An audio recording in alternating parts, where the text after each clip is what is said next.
पातंजलि उपदर्शन, व्यास भाष्य, समाधिपाद कार्यशाला में आप सभी का स्वागत है। आज इस कार्यशाला में प्रवाचक के रूप में संपूर्णानंद संस्कृत विश्वविद्यालय के तुलनात्मक धर्म दर्शन विभाग के विभागाध्यक्ष प्रोफेसर हरिप्रसाद अधिकारी जी वर्तमान हैं। आपने पूर्व कार्यशालाओं में भी आचार्य के मुखारविंद से ज्ञानामृत का पान किया है। आज तो परम सौभाग्य है। ऋतंभरा तत्र प्रज्ञा। आज इस सूत्र के आगे पातंजलि उपदर्शन के समाधिपाद के सूत्रों पर विचार होगा आचार्य के मुखारविंद से।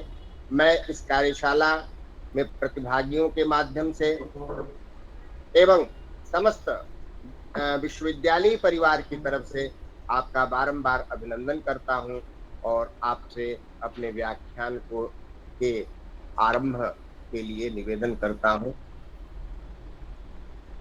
प्रोफेसर अधिकारी। हरि ओम, नमो नमः।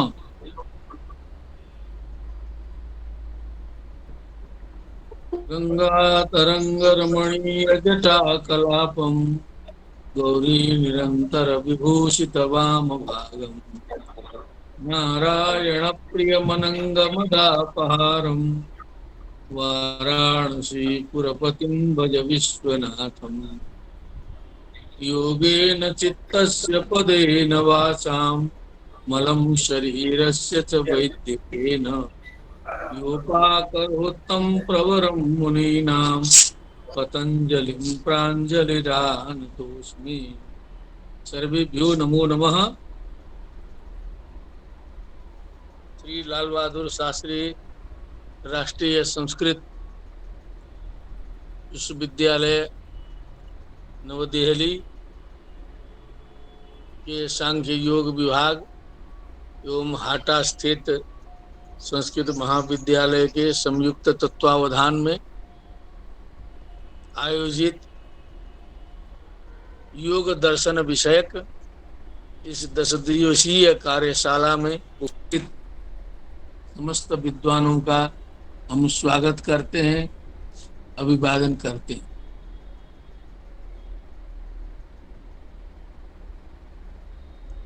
और यह बहुत सौभाग्य का विषय है कि लाल बहादुर शास्त्री केंद्रीय विश्वविद्यालय इस प्रकार का उपक्रम निरंतर रूप से संचालित कर रहा है और उसके आचार्यगण आचार्य मार्कंडेय नाथ तिवारी जी और दर्शन पीठाध्यक्ष आचार्य परोहा जी एवं अन्य समस्त जो हमारे स्नेही परम प्रिय वहाँ के जो आचार्यगण हैं, प्रोफेसर सिलोड़ी जी हैं, प्रोफेसर अराव मोदन जी, प्रोफेसर शर्मा जी और वहाँ के सम्माननीय कुलपति जी, आप सभी का अभिनंदन करते हुए और संदर्भित विषय पर कुछ विचार रखना चाहता हूँ, क्योंकि इस प्रारंभिक पाद समाधि पाद में कई दिन की चर्चा संपन्न हो चुकी है। कई विद्वानों ने इस पर विचार व्यक्त किया है। क्योंकि हम इधर अधिक प्रपंच में थे, उतनी तैयारी भी नहीं हो पाई, उस प्रकार की मनस्थिति भी नहीं बन पाई। तथापि ये जो सारस्वत साधना है, शास्त्र साधना है, ये हम लोग को करना ही है। ये संकल्प था, इसलिए यथामति जो कुछ समझ में आएगा मैं आपके सामने निर्मल हिसाब से प्रकार से प्रस्तुत करने की चेष्टा करूंगा। योगस चित्तवृत्ति निरोधा, यहाँ से योग दर्शन का प्रारंभ होता है। समस्त चित्तवृत्तियों का निरोध जो एक स्वाभाविक रूप से सृष्टि में प्राप्त है, क्योंकि ये सृष्टि त्रिगुणात्मिका है और इसमें अनुभव में ये आता है कि इसमें शुभ पक्ष की अपेक्षा अशुभ पक्ष ही बलवान दिखाई देता है। तो इसके निग्रह के लिए हमें प्रयत्न करना पड़ता है, अभ्यास करना पड़ता है और श्रवण मनन निधिध्यासन करना पड़ता है, सत्संगति करनी पड़ती है, तब यह जो है चित्त निर्मल हो पाता है। सारे भारतीय शास्त्रों ने इसके उपायों का प्रदर्शन किया है। उसमें अन्यतम महत्वपूर्ण जो योग दर्शन है, जो आत्मा और परमात्मा का योग कराने वाला दर्शन है, ये जो समाधो भी है, जो समाधि में स्थित कराता है। समाधि का अर्थ समाधान भी होता है। किसी भी समस्या का जो समाधान उपस्थित होता है तो उसे भी हम समाधि कहते हैं। और समस्त चित्त विक्षेपों का अंतिम रूप से जब शमन होता है तो वही समाधि की स्थिति होती है। मैं हमेशा कहा करता था, आप लोग की व्याख्यान में भी कहा, काशी में भी कहा जाता है, मौका मिलता है तो, कि अष्टांग योग में योग का प्रारंभ यम से होता है। अहिंसा सत्य अस्तेय ब्रह्मचर्य अपरिग्रहा यमा, और फिर शौच संतोष तप स्वाध्याय ईश्वर प्रणिधानानि नियमा, ये जो 10 चीजें हैं प्रारंभिक के, इनकी साधना के अनंतर हमें आसन प्राणायाम प्रत्याहार धारणा ध्यान समाधि की ओर बढ़ना चाहिए। परंतु दुर्भाग्य का विषय है, कुछ लोग जरूर करते होंगे, लेकिन हम तो देखते हैं कि जहाँ जहाँ योग प्रशिक्षण चलते हैं वहाँ यम और नियम की बातें बहुत कम होती हैं, केवल आसान और प्राणायाम की बातें अधिक होती हैं। अहिंसा सत्य अस्तेय ब्रह्मचर्य अपरिग्रह शौच संतोष तप स्वाध्याय ईश्वर प्रणिधान, इसकी चर्चा बहुत कम आती है। जब तक इन 10 वस्तुओं में पारंगतता नहीं होगी तब तक हम आगे बढ़ेंगे तो बहुत लाभ नहीं होगा, बहुत उसकी उपादेयता सिद्ध नहीं होगी, क्योंकि शुरू का अंग ठीक नहीं है। जब प्राथमिक कक्षाओं में अध्ययन ठीक से नहीं हुआ तो आगे जाकर के कितनों मेहनत करे वो परिपक्वता नहीं आ सकती। अतः जितने भी इस लाइन से जुड़े हुए व्यक्ति हैं इस पर अवश्य ध्यान दें, क्योंकि आपने इन सभी का श्रवण किया है। ये जो 47-48 सूत्रों तक विधिवत व्यास भाष्य सहित अधिकारी विद्वानों के मुखार बिंद से आप सभी श्रवण कर चुके। पुनश्च ये जो सारे शास्त्र हैं, इन शास्त्रों का केवल ये व्याख्यान और प्रवचन और स्वाध्याय ही लक्ष्य नहीं होता, जीवन में इनको उतारना पड़ता है। जब तक हम जीवन में अपने आचरण में अपने व्यवहार में इसका अवतरण नहीं करेंगे तब तक इन शास्त्रों की सार्थकता सिद्ध नहीं होगी। ये हमें जानना होगा। इसीलिए आज इतने शास्त्र पढ़ने के बावजूद समस्याएं जहाँ की तहाँ दिखाई देती। सारे पुराणों को सुनने के बाद में भी जो है माया मोह निवृत्ति नहीं होती है। पूरे वेदांत शास्त्र पढ़ने के बाद में भी अध्यास नहीं मिटता है, क्योंकि कहीं न कहीं कमी रह जाती है हमारे अंदर। तो यह काम यदि इन प्रतिभागियों के द्वारा अनुष्ठित होता है, प्रमाण पत्र और ये जो काल यापन सत्संग में हो रहा है तो बहुत अच्छा है, लेकिन इसको गहराई से जब तक साधना में उतर के नहीं करेंगे तब तक ये जो ऋषि का भाव है, जिस प्रकार से ऋषि आगे बढ़ते हैं पतंजलि मुनि और प्रकार से गंभीरता के ओर जाते हैं, उस प्रकार से इसका तत्व हमें प्राप्त नहीं हो सकता है।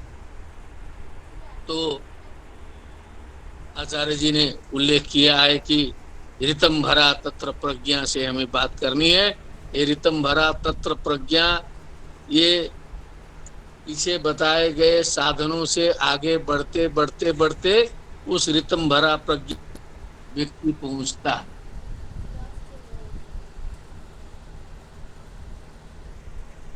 बीच बीच में दूरभाष आ जा रहा है ना पर।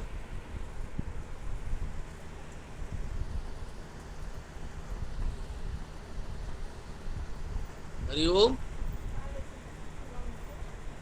हरिओम।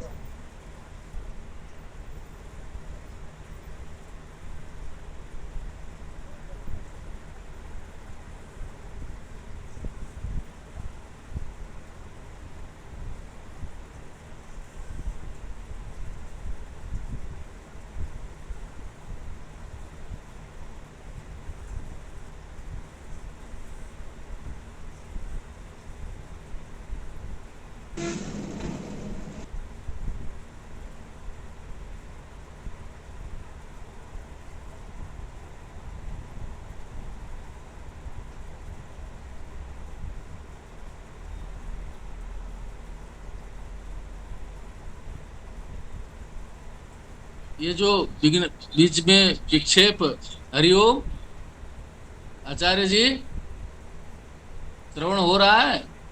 हाँ हाँ जी जी जी, श्रवण हो रहा है बहुत आनंद के साथ सर। ये बीच में जो है ना विक्षेप शक्तियां जो है वो तो रहेंगी ही सर, वो कहाँ जाएंगी। हाँ, वो उठा भी नहीं रहे हैं तब भी कट जा रहा है। और तो वो हम छिप कहते जाती हैं है ना, छिप ये के जो काम रितम रितम भरा तत्र प्रज्ञा में पहुंचने के पहले निर्विचार वैशारद्य अध्यात्म प्रसाद, ये प्रतिभागियों ने सुना होगा। उसके पहले सुना होगा ता एव सबीज समाधि। वो करते करते अंतिम में परिणाम में पहुंच करके तब ये सूत्र आता है आचार्य श्री का, ऋतम भरा तत्र प्रज्ञा। माने वो समाधि अवस्था में पहुंचने के बाद वो ऋतम भरा प्रज्ञा उपस्थित होती है। ये ऋतम भरा प्रज्ञा क्या है, इसको हम व्यास भाष्य के अनुसार देखते हैं। तस्मिन् समाहित चित्तस्य,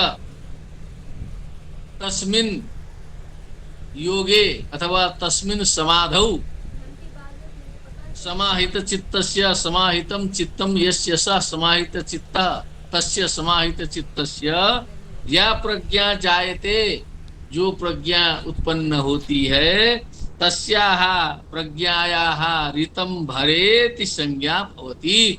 उस प्रज्ञा की संज्ञा ऋतम भरा, ये संज्ञा होती है। उस प्रज्ञा का नाम है ऋतम भरा। अन्वर्थाच सा, अन्वर्था मने जैसा, यथा नाम तथा गुण, उसी को अन्वर्थ कहते हैं। ऋतम भरा मने जो ऋतम च सत्यम च तपसो भिजायत, जो उससे भरी हुई जो प्रज्ञा है तो वो अन्वर्थ संज्ञा होती है। जैसे किसी का नाम रहे धनपति और व्यक्ति भी धनी रहे तो अन्वर्थ संज्ञा। कोई विद्यापति नाम का व्यक्ति रहे और बहुत विद्वान भी रहे तो उसकी भी संज्ञा अन्वर्थ संज्ञा है। किसी का नाम है बलवान और वो बलवान भी रहे तो अन्वर्थ संज्ञा। उसी प्रकार ये जो ऋतम भरा प्रज्ञा जो है अनर्थ संज्ञा है। अन्वर्थाच सा ऋतम एव बिभर्ति, क्योंकि उसमें ऋत का ही धारण किया जाता है। बिभर्ति बिभृत बिभ्रति, विभर्ति विभृत विभर्ति, वो ऋत को ही धारण करती है वो प्रज्ञा जो है। न तत्र विपर्यास गंधोप्यस्तीति, मने विपर्यास मने विपरीत ज्ञान, मिथ्या ज्ञान, भ्रम ज्ञान, कुछ गड़बड़ाने की अवस्था, फिसलने की स्थिति, इस प्रकार की संभावना भी वहां नहीं है। गंध भी उसका नहीं है, वहां कुछ गड़बड़ी नहीं हो सकती। इसीलिए उसका नाम है ऋतम भरा प्रज्ञा। तथा चोक्तम, इसके संबंध में कहा गया है, आगमेनानुमानेन ध्यानाभ्यासरते रसेन च त्रिधा प्रकल्पयन् प्रज्ञां लभते योगमुत्तमम्। आगमेनानुमानेन, आगमेन मने शास्त्रों के माध्यम से, शास्त्राध्ययन से भी जो है बुद्धि शुद्ध होती है। शास्त्र सिखाते हैं, अनेक प्रकार का तत्व देते हैं, संसार की अनित्यता का बोध कराते हैं, वास्तविकता का बोध कराते हैं। तो शास्त्र जो है तत्व दे करके प्रज्ञा को शुद्ध करते हैं। तो आगमेन अनुमानेन, अनुमान ज्ञान से भी जो है इसी प्रकार की बुद्धि उत्पन्न होती है, क्योंकि व्याप्ति, पक्ष, पक्ष धर्मता, इन सब का ऊहापोह करके एक निष्कर्ष पर पहुंचा जाता है, उससे भी बुद्धि शुद्ध होती है। वो एक ज्ञान का साधन है अनुमान भी। और तीसरा ध्यानाभ्यास रसेन च, ये ध्यान और ध्यानस्य अभ्यास, ध्यानाभ्यास तस्य रसः, ध्यानाभ्यास रसः तेन, ध्यान के अभ्यास में स्थित होकर के उसका जो रस प्राप्त होता है समाधि का, ध्यान का, वो सबको नहीं हो। हम लोग तो ध्यान नहीं लगा सकते। वैसे अध्यापन में भी ध्यान लग जाए तो वो भी एक प्रकार का योग है। आचार्य श्री का आगमन हुआ, आए आए।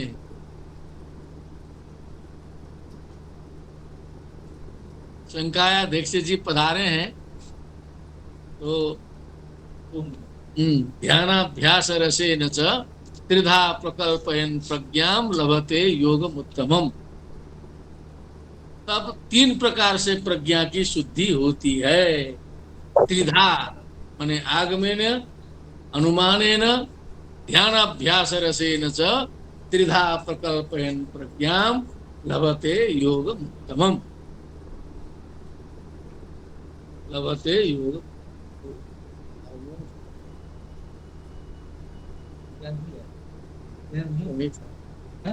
सुनील चौधरी को दिए थे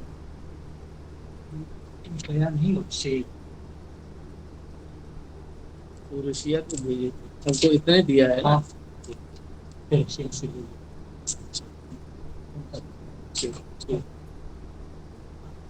हरिओम हरिओम। हाँ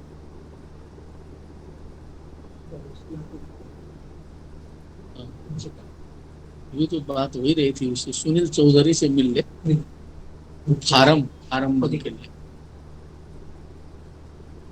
तो हरिओम, क्षम्यताम। शंकायाध्यक्ष जी आए कुछ ऑफिशियल कार्य से, तो यहाँ अभी ऑफिशियल कार्य भी बीच बीच में चल ही रहा है, इसी में चलाना है। तो ध्यानाभ्यास रसेन च, ध्यान उसका अभ्यास, उसका जो रस, तो इस पर हमें थोड़ी सी बात याद आ गई कि कुछ संतों को हमने देखा है जिनको ध्यानाभ्यास का रस लग जाता है, जो उसमें प्रविष्ट हो जाते हैं, तो 12-12 घंटा, 10-10 घंटे वो अपना समाधि में बैठ जाते हैं, ध्यान लगा करके, कमरा बंद करके बैठते हैं। आज भी वो स्थिति है। पुरानी बात तो हम लोग सुनते ही हैं, वर्तमान काल में भी वो स्थिति हमने देखी है अपने जीवन में। ऐसे संतों को देखा है जो शिष्यों को कह देते थे बाहर से ताला लगा दो, और ताला लग जाता था बाहर के कमरे में, और वो अंदर जो है समाधि में बैठते थे। 12 घंटे के बाद शिष्य ताला खोलता था। ये सबको ऐसा सुलभ नहीं होता। वो ध्यानाभ्यास का रस जो है वो सुगम नहीं है, सबके द्वारा प्राप्तव्य नहीं है सरलता से, उसके लिए बहुत लंबी साधना करनी पड़ती है। तो वो जो उस स्थिति में पहुंचे हैं उनको वह प्राप्त होता है। ध्यानाभ्यास रसेन च त्रिधा प्रकल्पयन् प्रज्ञाम। त्रिधा माने 3 प्रकार से, शास्त्र से, अनुमानादि प्रमाण से और ध्यानाभ्यास रस से लभते योगम उत्तमम। उत्तम योग को व्यक्ति प्राप्त करता है, माने उसका परमात्मा के साथ योग हो जाता है, वह स्वस्थिति में स्थित हो जाता है। योग प्राप्त करने का मतलब क्या है कि वो स्वस्थिति में स्थित हो जाता है, स्वस्था हो जाता है। मैंने ये जो छितराया हुआ जो दिमाग है, जो घनचक्करी दिमाग है, उससे हट करके स्वस्वरूप में प्रतिष्ठित हो जाता है, वो योग है, समाधि में प्राप्त हो जाता है इस इन सभी साधनों के द्वारा। लेकिन यम नियम से शुरू करके आए तो कायदे से आना होगा, पूरा लगना होगा उसमें जीवन भर। ये सेमिनारी तत्व से वैसा संभव नहीं है, लेकिन इससे भी कोई नुकसान नहीं है। हो सकता है कि कुछ बिंदु इसके किसी के मन मस्तिष्क में प्रविष्ट हो जाए, कुछ जिज्ञासा जग जाए, कुछ न कुछ लाभ हो जाए, ये संभव है। इसलिए ये भी लाभकर है देश काल परिस्थिति के अनुसार। लेकिन इस पातंजल योग दर्शन का जो उद्देश्य है, जिस उद्देश्य के लिए महामुनि ने इसका प्रणयन किया, और जिन विशेषताओं के चलते यह कालजयी जो ग्रंथ है आज संपूर्ण विश्व में योग के आकर ग्रंथ के रूप में जो प्रतिष्ठित हुआ है, तो मानना पड़ेगा कि इसमें कुछ है, इसमें बहुत कुछ है। लेकिन इसको उस हिसाब से अभ्यास पूर्वक इसका चिंतन मनन करने की आवश्यकता है। ये तत्र ऋतम भरा तत्र प्रज्ञा का सारांश हुआ। इसके बाद अगला सूत्र आता है 49वां, श्रुतानुमान प्रज्ञाभ्याम अन्य विषया विशेषार्थत्वात्। श्रुतानुमान प्रज्ञाभ्याम अन्य विषया विशेषार्थत्वात्।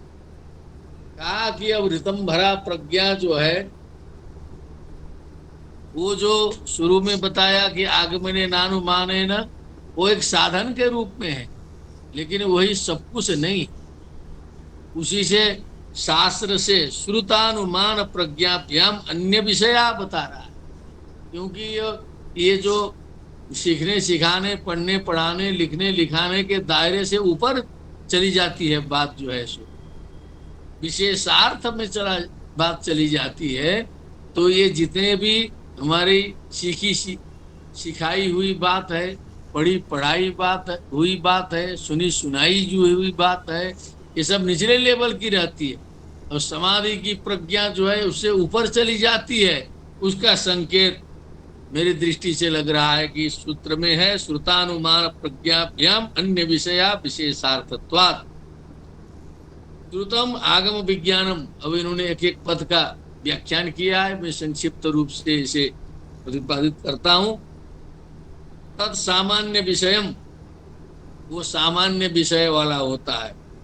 नहीं आगमेन शक्यो विशेषो अभिधातुम, जो विशेष है वो आगम के द्वारा उसका जो है अभिधान नहीं किया जा सकता है, क्योंकि न तत्र चक्षुर गच्छति न वाक् गच्छति न मनो न विद्मो न बीजानीमो, कुछ वेदांत से टेली कर रहा है। कस्मात् नहीं विशेषेण कृतः संकेतः शब्द इति, विशेष के द्वारा किया गया संकेत जो है वो शब्द होता है। तथानुमानम सामान्य विषय में व, अनुमान भी सामान्य विषय ही होता है, देखे हुए विषयों में ही जो है अनुमान किया जा सकता है, अदृष्ट विषय में नहीं। यत्र प्राप्ति तत्र गति, जिसकी प्राप्ति होती है वहीं पर गति होती है। जो देखी हुई सुनी हुई बात है, मानसम में जो है बन्नी का दर्शन हुआ है, उसी के आधार पर जो है पर्वतों बन्नीमान में धूम दर्शनात् अनुमान बन सकता है।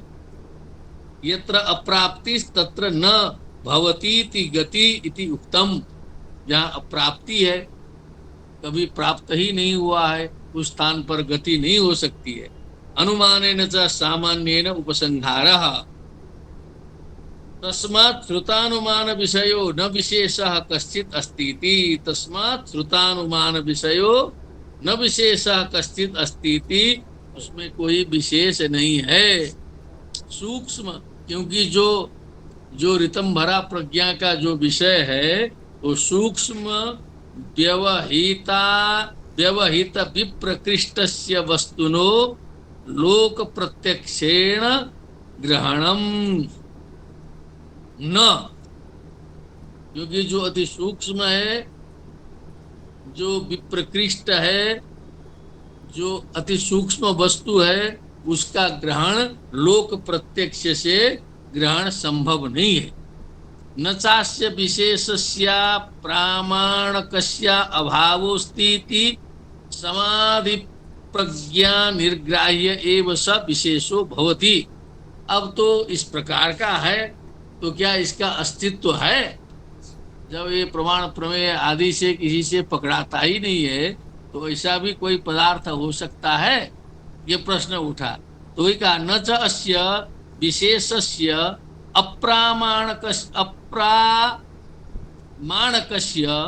अभाव अस्ति, इसका अभाव नहीं है।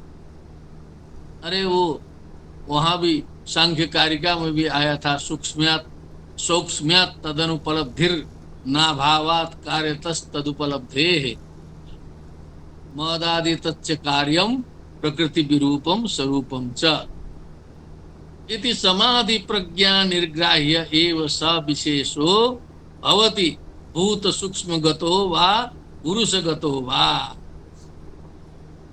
समाधि प्रज्ञा निर्ग्राह्य एव स विशेषो, समाधि प्रज्ञा के द्वारा ही ग्रहणीय वह विशेष होता है। भूत सूक्ष्मगत पुरुषगतो वा, चाहे वो भूत सूक्ष्मगत हो चाहे पुरुषगत हो, उस समाधि प्रज्ञा के द्वारा ही उसका ग्रहण किया जा सकता है। समाधि भाषा व्यासस्य, समाधि भाषा व्यासस्य हम लोग भागवत के संबंध में बोलते हैं। तो पराकाष्ठा में पहुंचे हुए जो सिद्धों की जो वाणी होती है, जो उनका दर्शन होता है, जो उनका चिंतन होता है, वो हम लोग के चिंतन से फर्क पड़ता है। यहाँ जो हम लोग के वाराणसी के कबीरदास जी के बारे में भी कहा जाता है, कबीरदास जी की उल्टी वाणी बरसे कंबल भीगे पानी, बरसे कंबल भीगे पानी। तो संतों की भाषा, पराकाष्ठा में पहुंचे हुए व्यक्तियों की भाषा कुछ ऐसी होती है कि फिर वो उसी प्रकार का व्यक्ति उसे समझ सकता है। तस्मा श्रुतानुमान प्रज्ञाभ्याम अन्य विषया सा प्रज्ञा विशेषार्थत्वात्, इसीलिए हमारी जो सुनी हुई बातों से और अनुमान की हुई बातों से वो अन्य प्रज्ञा है, वो साधना द्वारा गम्य है। वो यम नियम आसन के द्वारा, वो लंबी साधना के द्वारा वो प्रज्ञा प्राप्त होती है। ये संक्षिप्तार्थ जो है 49वें सूत्र का हुआ। और 50वां सूत्र है तज्जह संस्कारो अन्य संस्कार प्रतिबंधी। तज्जह संस्कारो अन्य संस्कार प्रतिबंधी, उससे उत्पन्न होने वाला जो संस्कार है अन्य संस्कार प्रतिबंधी। मने अब वो अविच्छिन्ना पुण्यधारा प्रवर्तन्ते नभः समाः, अविच्छिन्न रूप से ऋतंभरा प्रज्ञा का संस्कार जब चित्त में प्रवाहित होने लगेगा, जब वो संस्कार जो है अखंड रूप से, अखंडाकाराकारित रूप से जो है चित्त वृत्ति में प्रतिष्ठित होगा, तो अन्य संस्कार प्रतिबंधी, माने अन्य जो अनपेक्षित जो संस्कार हैं, काम क्रोध आदि जो दोष हैं, काम क्रोध लोभ मोह मद मात्सर्य ईर्ष्या पाखंड छल छद्म द्वेष आदि जो अनेक खराबियां हैं, उनका वो प्रतिबंधक होगा, उन्हें वो घुसने नहीं देगा, क्योंकि वहां उसने स्थान बनाया है। अब उस चित्त में वो प्रज्ञा प्रतिष्ठित है, अविच्छिन्न रूप से उसकी धारा, निर्मल धारा प्रवाहित हो रही है। कोई भी चीज आ रहा है दूसरा, वो बाहरी जो है उसको फेंक दिया जाता है, प्रतिबंध लग जाता है, उसमें घुस नहीं पाए। जैसे सामान्य रूप से हम लोग का चित्त जो है उस प्रकार से ऋतंबरा प्रज्ञा में जो है अभी प्रतिष्ठित नहीं है, तो हम लोग भी कुछ दूर तक जो है अच्छाई सोचते हैं, करते भी हैं, लेकिन कहीं कोई प्रतिबंधक आ जाता है, कोई ऐसी बातें आ जाती हैं, तुरंत चित्त विक्षेप हो जाता है, दिमाग गड़बड़ा जाता है, ईर्ष्या द्वेष आने लगता है, क्रोध उपस्थित होने लगता है। लेकिन वो स्थिति ऐसी आती है जहाँ जाने के बाद प्रतिबंध लग जाएगा, किसी भी प्रकार का वो जो है दोष उपस्थित नहीं होगा। ये बात है, इसको समझना पड़े, क्योंकि ये सांसारिक लीला को हमें समझना होगा कि ये संसार में जो है चक्रवत परिवर्तनते दुखानि च सुखानि च स्थापयतु स्यूत मध्ये। गुरु जी जी प्रणाम। आचार्य उमारानी त्रिपाठी जी उपस्थित हैं। आपके मुखारबिंद से कार्यशाला का शुभारंभ हुआ था। मैं चाहूंगा 2 मिनट के लिए आपका ब्रेक हो और आपका आशीर्वचन प्राप्त हो जाए। प्रोफेसर उमारानी त्रिपाठी। उमारानी त्रिपाठी जी का मैं भी स्वागत करता हूँ, क्योंकि इस कार्यशाला के प्रारंभ होने में वही हेतुभूत है और हमारी बड़ी बहन है, और क्या कहें, उनसे बहुत स्नेह मेरा भी है और उनका भी है। आपको प्रणाम करके मैं 2 नहीं लगभग 5-6 मिनट 10 मिनट का समय प्रदान करता हूँ। आप व्याख्यान करें, मैं उपसंहार कर देता हूँ। फिर डॉक्टर उमा रानी त्रिपाठी बोले, मैडम बोले, जन्म दिया था।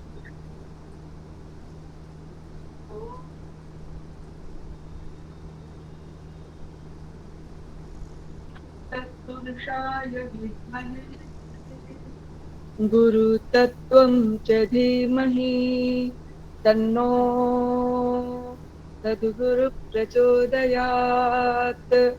हरि ओम नमः। सभाभ्यः सभापतिभ्यश्च नमो नमः। परमादरणीय आचार्य हमारे प्रिय अनुज प्रोफेसर हरि प्रसाद अधिकारी जी, मैं आपको सादर नमन करती हूँ। आपका अभी मैं सूत्र का तात्पर्य जब आप स्पष्ट कर रहे हैं तो मैं भी समझ रही थी, सुन रही थी, बहुत अच्छा लग रहा था। तथा इस राष्ट्रीय संगोष्ठी के संयोजक द्वय आचार्य मार्कंडेयनाथ तिवारी जी सांख्य विभाग के अध्यक्ष हैं, तथा आचार्य डॉक्टर राजेश चतुर्वेदी जी जो श्रीनाथ संस्कृत महाविद्यालय के प्राचार्य हैं, तथा इस संगोष्ठी में प्रत्यक्ष एवं आभास पटल पर जुड़े हुए सभी विद्वज्जन एवं प्रतिभागीगण, पाखंडन योग दर्शन जैसा कि आपने स्वयं भी इससे पूर्व भी सुना होगा और इस कार्यशाला में भी इस बात को स्पष्ट किया गया, यह दर्शन सिद्धांतों का पोषण है। सांख्य दर्शन के सिद्धांतों के पोषण के कारण ही इसको समानतंत्र की संज्ञा दी जाती है। यह दर्शन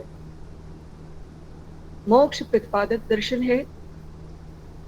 दर्शन का सैद्धांतिक पक्ष सांख्य में है तो प्रायोगिक पक्ष योग में रखा गया है। यह हम सभी को पूर्ववर्ती आचार्यों ने और इस दर्शन का जो आचार के माध्यम से अनुपालन करते हैं, यह सभी कहते हैं कि साधना पक्ष प्रधान दर्शन है। यही कारण है कि अन्य भारतीय दर्शनों में भी इसको साधन के पक्ष में इसके योगांगों को, अष्ट योगांगों को यथावत स्वीकार किया गया है। इसलिए योग शास्त्र के इस महनीय पक्ष से सभी दर्शन वेदता उपकृत हैं। अर्थात साध्य पक्ष उनका सैद्धांतिक पक्ष अवश्य अलग हो सकता है, चाहे वो न्यायिक हो, वैशेषिक हो, चाहे वो वेदांती हो, चाहे बौद्ध हो, चाहे जैन हो, लेकिन चाहे आगमविद हो, लेकिन जब उसकी व्यवहार की बात आती है, जब दर्शन के उन सिद्धांतों को प्रत्यक्ष अनुभव पाने के लिए साधन की चर्चा उठती है, योग का अष्टांग पक्ष ही एकमात्र हमारे पास विकल्प है।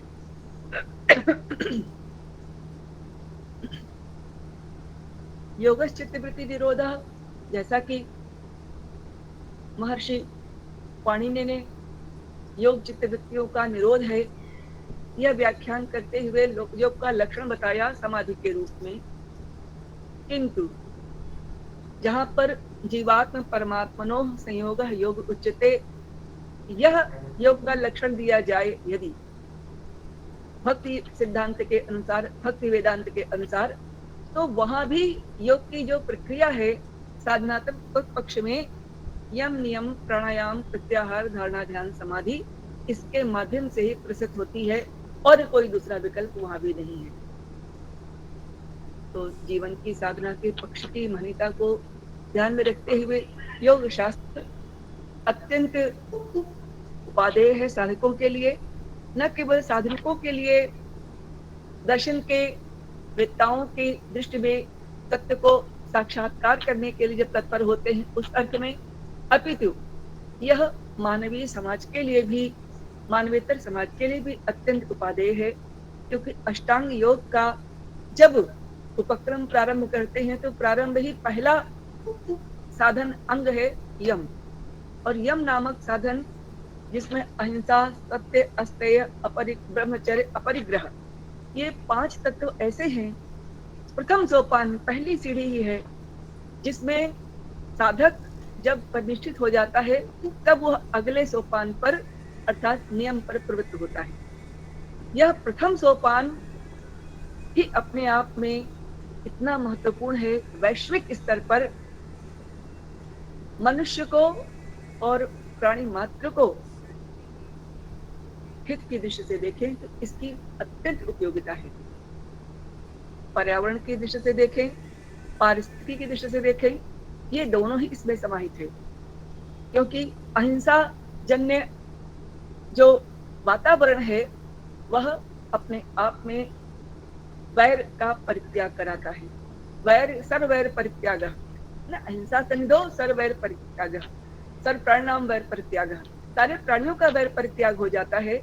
तो प्राणी का प्राणी से वैर परित्याग हो गया तो चाहे वह, कहते हैं ना कि सिंह और मृग एक साथ एक ही घाट पे पानी पीने लगे, यह स्थिरता आ जाती है। यदि इतना सुंदर वातावरण समूचे विश्व में व्याप्त होता है यम नामक एक पक्ष को लेकर के, अहिंसा जिसको हम कहते हैं, दूसरा है सत्य। सत्य की प्रतिष्ठा होने पर सारे सर्वरत्नोपस्थानम, सारे रत्नों की उपस्थान स्थिति आती है। वाणी आपकी अपने आप में कैसी है, यथार्थ हो जाती है। भूत भविष्य वर्तमान तीनों आपके अधिगत हो जाते हैं, आपके अधीन हो जाते हैं। ये कहा जाए ऋषि राम पुनराद्या नाम वाचम अर्थोन दावती मिलता है उल्लेख। तो वाणी, ऋषियों की वाणी जो कह दिया कि मेघ वर्षा करेगा, तो अगर मेघ नहीं है आकाश मंडल में तो भी मेघ आकर वहां वर्षा अवश्य करेंगे।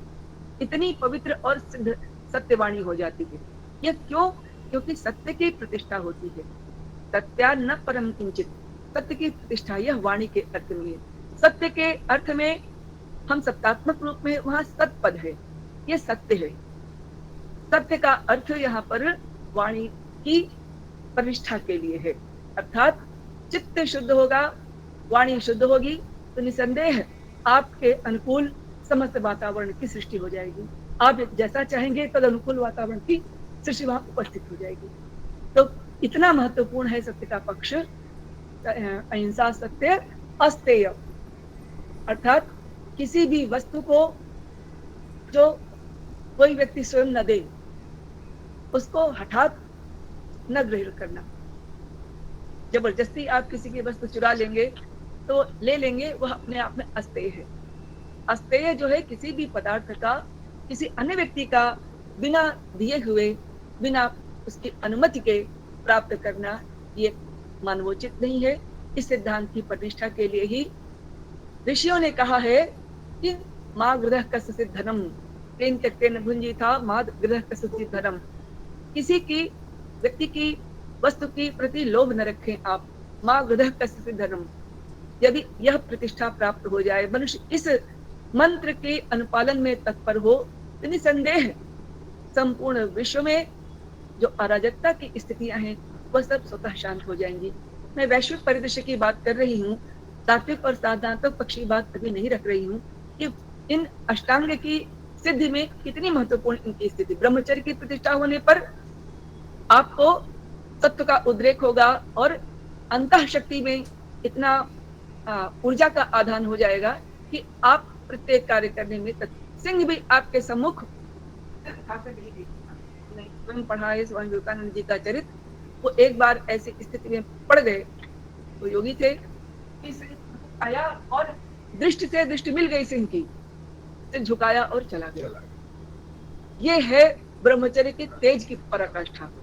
यदि इसको धारण करने का प्रयास करे मनसा वाचा कर्मणा, यानी 8 प्रकार के जो है कषाय, उनको उन पर विजय पा, उन पर संयम करके, इंद्रिय का संयम ही नहीं, 8 प्रकार के कषाय का वाणी से भी नहीं, मन चिंतन से भी नहीं, किसी प्रकार से नहीं, तो वह ब्रह्मचर्य की प्रतिष्ठा अपने आप में आपके अंतःकरण में ऐसी सत्व ऊर्जा का आदान करेगा, वह वीर्य ऊर्जा के रूप में उपस्थित हो जाएगा कि आपको अप्रतिहत प्रज्ञा को जन्म देने में अत्यंत सहायक होगा। ऐसे यह ब्रह्मचर्य की प्रतिष्ठा है। अपरिग्रह, अस्वीकरण, इंद्रियों को जितना उपयोगी है, अपने जीवन के लिए जितना उपयोगी है, उससे अतिरिक्त पदार्थ को स्वीकार न करना, ये अपरिग्रह।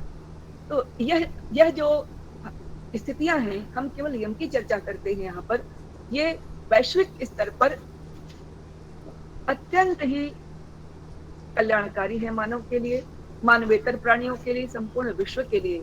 विश्व की जब चर्चा चलती है, बात होती है, तो विश्व में केवल मनुष्य ही नहीं है, विश्व के अन्य प्राणी भी इसमें समाहित हैं। इसलिए प्राणी मात्र के लिए यह उपकारक है। योग शास्त्र न केवल पारमार्थिक सत्य के साक्षात्कार कराने में ही प्रवृत्त है, अपितु लोक में प्राणियों के कल्याण के लिए जीवन धारण करने में भी व्यवहारिक स्तर पर भी अत्यंत उपयोगी शास्त्र है। इस शास्त्र की महत्ता यही कारण है, है और मैं अधिक समय न लेते हुए, क्योंकि आचार्य जी अध्यापन कार्य कर रहे हैं, मध्य में मुझे आदेश हो गया कुछ बोलने के लिए, इसलिए मैं पुनः एक बार आयोजक मंडल को आभार व्यक्त करते हुए कि मुझे कुछ कहने का अवसर आपने दिया, अपने बीच बुला करके। इस के प्रति ऐसा है मैडम ना, थोड़ी देर बोलते रहिए, मैं थोड़ा सा भटक गया हूँ, रास्ते में हूँ अभी। थोड़ी अच्छा, 10 मिनट और बोलिए, मैं गाड़ी में चढ़ूंगा तो फिर ले लूंगा। जी जी जी, थोड़ी खींचिए। तो यह जो वैश्विक स्तर की बात कही जा रही थी, अत्यंत उपादेय है, यानी यम की चर्चा कर रही हूँ। इसे सार्वभौम महाव्रत के रूप में भी स्वीकार किया गया है। सार्वभौम महाव्रत महावतार जो देश काल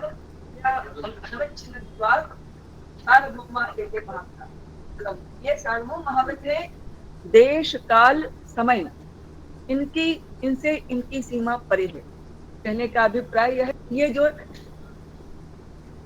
यम नामक योगांग है, यह जितना वन में किसी साधक के लिए अति उपयोगी है, वैसे ही गृहस्थ के लिए भी है। जैसा वह पूर्व काल में जब ग्रंथ का पा जाएगा, वैसा आज में आगे भी रहेगा। काल की सीमा से परे है, देश की सीमा से परे है। अभिप्राय न केवल भारतवर्ष में अपितु विश्व में कहीं भी कोई भी व्यक्ति यदि यम नामक योगांग का अनुपालन करता है तो निसंदेह वह तदनुकूल उसका लाभ प्राप्त अवश्य करेगा। तो यह देश काल समय सिद्धांत की सीमा से परे है। ये मनुष्य मात्र के लिए द्वारा यह अनुपाल्य है। केवल ऐसा नहीं है कि जो साधना करने चल रहे हैं या जिनको अब केवल भगवत आराधना करना है वही नियम का पालन करें, अपितु प्रारंभ से ही संस्कार में दिया जाना चाहिए। यम के सत्य को समझा करके यदि इसका अंकुरण किया जाए बालक काल में ही बच्चों के अंतःकरण में, तो निसंदेह धीरे धीरे वह संस्कार प्रबल होते हुए मनुष्य को एक मनुष्य बनाने में सक्षम होगा।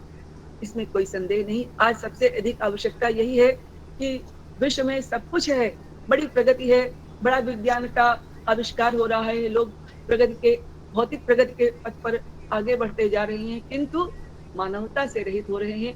इस बात के कारण अत्यंत क्षोभ का है यह विषय कि मनुष्य अगर पहले मनुष्य ही नहीं रहेगा, मनुष्य जाति ही नहीं रहेगी, तो ये सारी चीजें, ये सारे आविष्कार किसके लिए हैं? इसलिए प्रथम तो मानवता की रक्षा करना ही हमारा ध्येय होना चाहिए। इसलिए शास्त्र के प्रथम का सिद्धांतों के प्रणयन का जो मूल उद्देश्य है मनुष्य को मनुष्य से बनाना और मनुष्य से ऊर्ध्वगति की ओर ले जाना, अर्थात उसको दैवी संस्कारों से विभूषित करना, उसमें दिव्यता का आधान करना, यह शास्त्र का अत्यंत महत्वपूर्ण उद्देश्य है। तो मैं इस संदर्भ में, जैसा कि आचार्य जी ने कहा कि कुछ अभी आप इस विषय में बात करें, तो मुख्य सिद्धांत पर मुझे स्मरण है, मैंने जब इस कार्य को प्रारंभ किया था तो वहां पर स्पष्ट किया था कि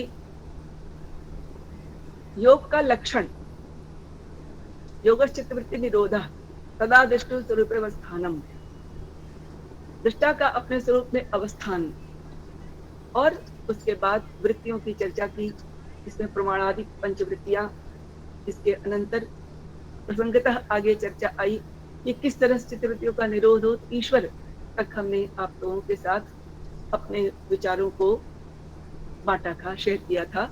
इसके बाद अन्य आचार्य ने इसका प्रारंभ किया, उपक्रम किया। तो समाधि की चर्चा आई थी, वहां पर समाधि वितर्क विचारानंदा अस्मितानुगत संप्रज्ञात समाधि। संप्रज्ञात समाधि क्या है? वितर्क विचारानंदा अस्मितानुगत संप्रज्ञात। संप्रज्ञात समाधि वितर्क विचार आनंद और अस्मिता से अनुगत संप्रज्ञात।